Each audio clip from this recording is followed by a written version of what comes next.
Yep, you read that right. Don Quixote was a guardian.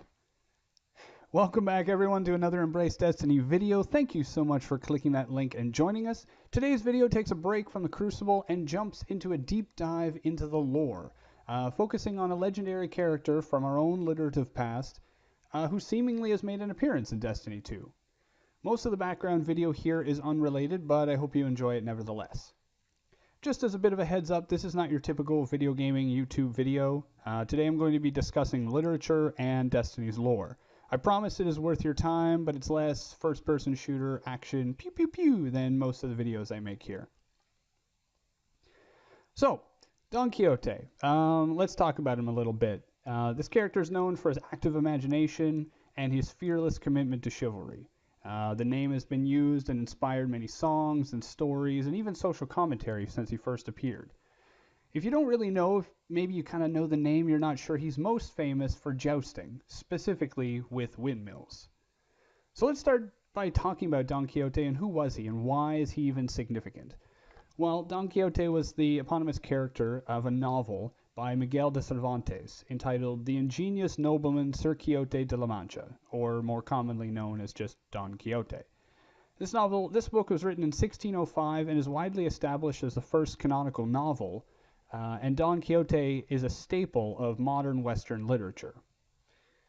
The story, in brief, follows a man who has read too many tales of fantasy and legend about the chivalrous knights of old, decides to go on a crusade to relive and reintroduce the old ways.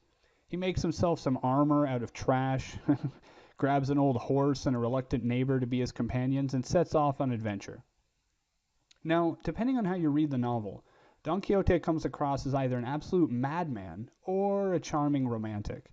His active imagination stretches the reader to their limit, especially when he confuses prostitutes for princesses and windmills for dragons.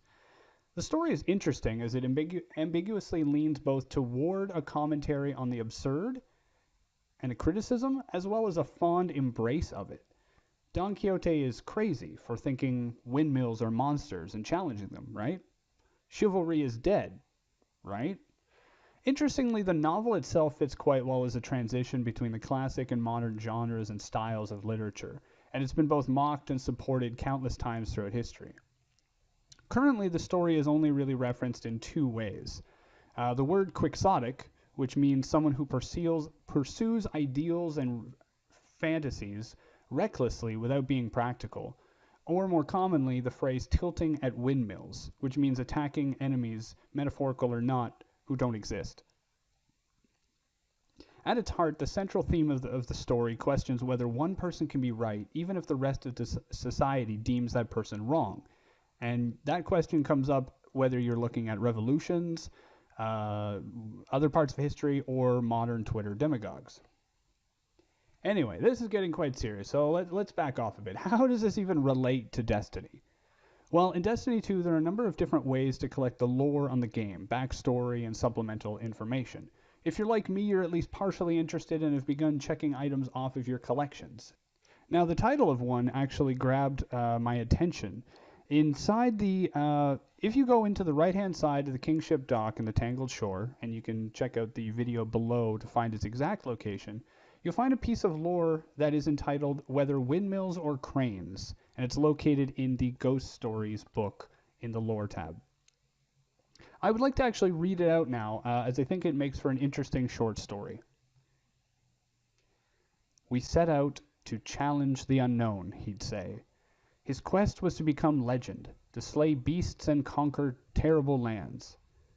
His quest was honorable, though, in the end misguided. No, not in the end, much sooner. The flaw in his ambition became evident shortly after we crossed the Western Mire. At first, I took his flights of fancy as playful enthusiasm, frivolous aggression free of consequence, a means of honing his focus and skill in advance of the dangers to come. But quickly, oh, so quickly, I found his mind was not in tune with reality. He was driven, pulled, by his imagination. Where any other would see the crippled remains of an old-world crane, the snapped length of its long arm creaking in the breeze, he would see a demon, and in the cutting shrill of the swaying metal's cry he would hear a monster's ravenous shriek. He had long talked of the adventures of his life past. I am an anomaly, he would decree, the lone guardian whose past rings true, whose history is his guide. He spoke about that dead life with such passion, in such detail. I not only wanted to believe, I did. But as he charged the crane's age-poked carcass, I knew a truth that had haunted me since the carving of the wicked wood some months gone. He was broken, his mind unsettled, his truths unfettered by fact, unbound by reality. He had named the wood, as he had the howling hills, the dead man's crevasse, the Gorgon's maze.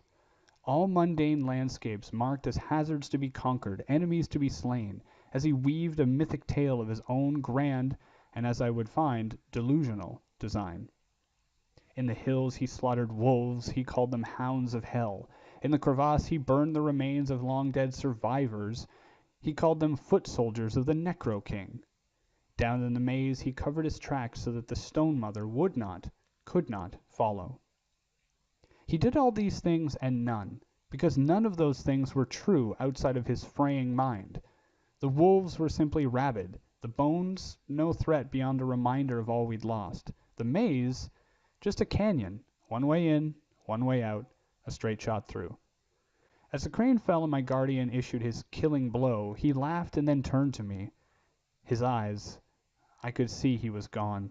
The one I'd returned all those cycles past replaced by a hollow shell filled with madness. I do not know what broke him, or if he had ever been whole to begin with, but in that moment, as he spoke, the conquered husk of the dragon of Summer's End, which wasn't really a dragon but simply a fragile old crane, lying defeated in his wake, I knew I would have to let him go, to end his slide into uncontrolled folly. "Panza, old man," he started, "the dragon is gone, but he yielded his treasure to me in a whisper, a secret so dire it may just save us all." He leaned closer and said in a hushed voice, as if sharing a confidence, "The traveler is no gift, it is a lie, a beacon for death and destruction. Within be dragons, nurtured by our suffering, weaned on our hope. All dragons must die. The shell must be cracked till its yolk drowns those who worship its deceit. One last great conquest, the crowning battle of our legend writ large." And then he shouted, "For light to endure, the traveler must perish." He was smiling, confident, manic. 2 days later he took a fall while challenging the mountain troll of Gallows Rock. It was a boulder. There was no troll. It crushed him.